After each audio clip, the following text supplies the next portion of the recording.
ঢাকা বরিশাল মহাসড়কে মাদারীপুরের রাজৌর উপজেলার কালীবাড়ি নামক স্থানে দুইটি বাসের মুখোমুখি সংঘর্ষে চেয়ারম্যান পরিবহনের বাসটি রাস্তার পাশে খাদে পড়ে যায় এবং মেঘনা পরিবহনের বাসটি দুর্ঘটনা কবলিত হয়ে রাস্তার মাঝখানে দাঁড়িয়ে থাকে।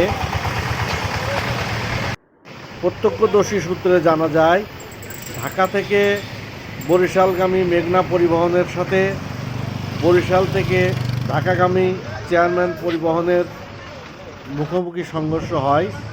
এই সময়ে রাস্তার দুই পাশে দীর্ঘ যানজটের সৃষ্টি হয়। পুলিশ, সেনাবাহিনী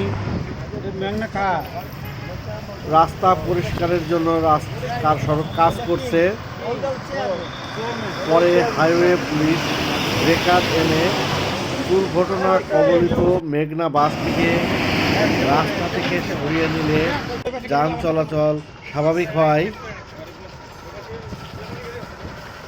এই দুর্ঘটনায় উভয় বাসেরই বেশ কিছু যাত্রী আহত হয়েছে। মেঘনা পরিবহনের চালকের পা ভেঙে গেছে এবং এই দুইটা গাড়িতে বরিশাল এবং বরগুনার যাত্রী বেঁচে ছিল।